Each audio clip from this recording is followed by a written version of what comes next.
అబ్బా ఈ పిట్టల్ని కొట్టుకొచ్చేపటికి మహాశ్రమ అయిపోయింది నాకు. కిష్టయ్య, రేయ్ కిష్టయ్య. పిట్టలు దొరా. ఏమిటి తాతయ్య? చూసావా మీ తాతయ్య ప్రతాపం? ఏమిటి ఇవన్నీ నువ్వు కొట్టినాయే? ఈ పిట్టలు నాకు బఠానీలతో సమానం రా. ఇవాళ నా చేతుల్లోంచి ఓ పులి తప్పించుకుపోయింది. అదే కొంచెం బాధగా ఉంది నాకు. ఏమిటి? పులే? Yes, elephant.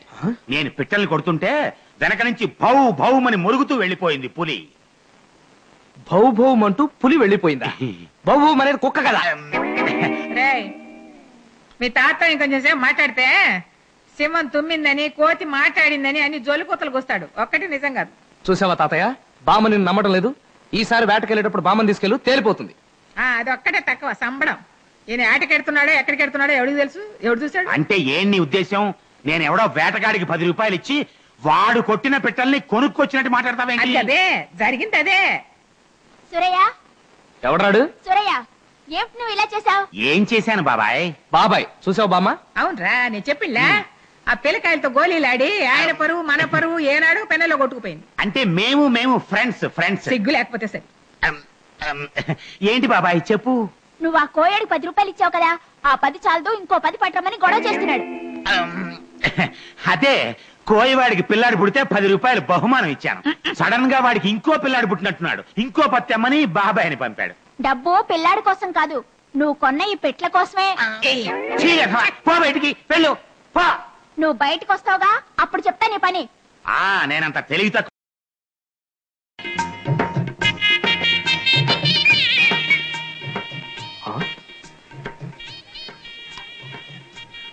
ఏమిటి జనం? కొంప తీసి గోవింద ఏమైనా పోయాడా? చిట్టి ఏమన్నారా? స్ట్రీట్ టీ అన్నా. నువ్వు స్ట్రీట్, టీ స్ట్రీట్. దయచేసి అలా పిలవకండి. గోవిందో! అబ్బాబాబా, ఏమిటి బాబు మంచి వ్యాపార సమయంలో పరిచయం కొడుతున్నావు? నువ్వు చేసేది వ్యాపారమా? అవును. ఏం వ్యాపారం? టీ వ్యాపారం. అది నాకు తెలుసు. ఏమయ్యా గోవిందు, నీకు అసలు బుద్ధుందా? చదువుకున్న అమ్మాయిని తీసుకొచ్చి నీ దగ్గర పెడితే ఆ పిల్లతో కాఫీలు, బన్నులు, టీలు అమ్మిస్తావా? ఇంకాసేపు ఆగితే ఆ అమ్మాయిని అమ్మేసేటట్టు. అదిగా చిన్నబాబు, ఇది వరకు మా ఆవిడ సప్లై చేస్తే ఒక్క కాకి కూడా వచ్చి వాళ్ళది కాదు. ఇప్పుడు ఆ పాప సప్లై చేస్తుంటే పిచ్చి పిచ్చిగా గుంపులుగా వచ్చేస్తున్నారు. House full. నీకు దండం పెడతాను, వ్యాపారం జరగొట్టద్దు. నీకు డబ్బులు కావాలంటే నేను ఇస్తాను.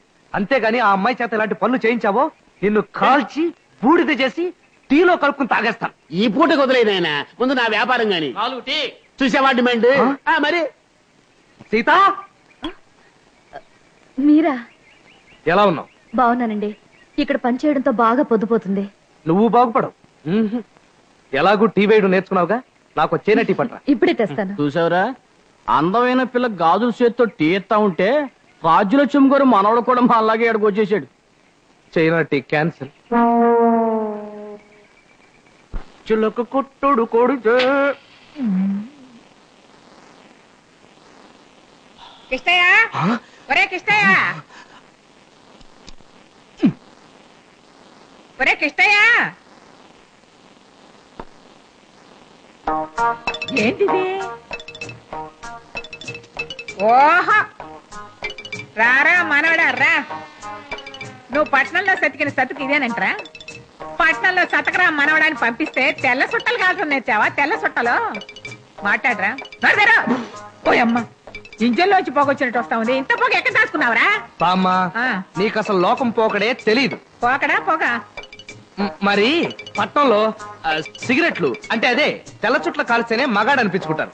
అందుకే నేను మగాడు అనిపించుకోవాలని, మన వంశగౌరవం కాపాడాలని సిగరెట్లు తాగడం మొదలు పెట్టాను. పుట్టేటప్పుడు కానీ మగోడు తెల్ల చుట్టలు తాగితే అవుతాడంట్రా?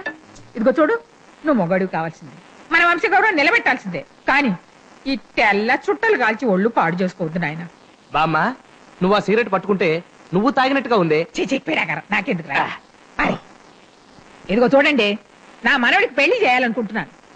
వాడు కట్టుకోబోయే పిల్ల తీరు తెన్ను చక్కగా ఉండాలి. ఆ పిల్ల మగ పిల్లోని మాత్రమే కనేట్టుగా ఉండాలి.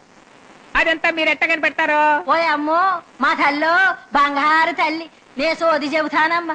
నా చేతి నిండా గవ్వలేసుకుని కలకలకలకలకల్లాడించి కళ్ళు మూసుకుని నేల మీదకి వేసానంటే గవ్వలెత్తుకుని తుర్రుమని ఏంటి నీ రంపు పాడు పెళ్లి? అది కాదండి అయ్యా, నే కళ్ళు మూసుకుంటే బెజవాడ కనకదుర్గమ్మ, కంచి కామాక్షమ్మ, కాశీ విశాలాక్షమ్మ, ఈ ముగ్గురు దేవతలు నా నోట్లో నాలుగు మీద వాడతాయో మరి. అయితే మేం గుళ్ళోకి వెళ్ళక్కర్లేదు. నువ్వు ఆవిలించినప్పుడు వాళ్ళ దర్శనం చేసుకోవచ్చు. ఏంది నీ జొల్లు అగుడు? నేను మరింత తేలిగ్గా చెప్పేయగలమ్మా. ఓ పిల్ల తాలూకు 2 తల వెంట్రుకలు తీసుకొచ్చి నా చేతిలో పెట్టారంటే ఆ పిల్ల జాతకం యావత్తు క్షుణ్ణంగా పరిశోధించి చెప్పేయగలమ్మా. ఇదిగో చూడండి, ఓ కుటుంబం తాలూకు తల వెంట్రుకలు నా చేతిలో ఉన్నాయి. ఏమిటయ్యా, నువ్వు జాతకాలు చెప్పడానికి వచ్చావా, సవరాలు అమ్మడానికి వచ్చావా? కాదు, వాళ్ళ ఊరు తిరుపతి అనుకుంటా. అందుకే జుట్టు చేత్తో పట్టుకు తిరుగుతున్నాడు. మీది తిరుపతి.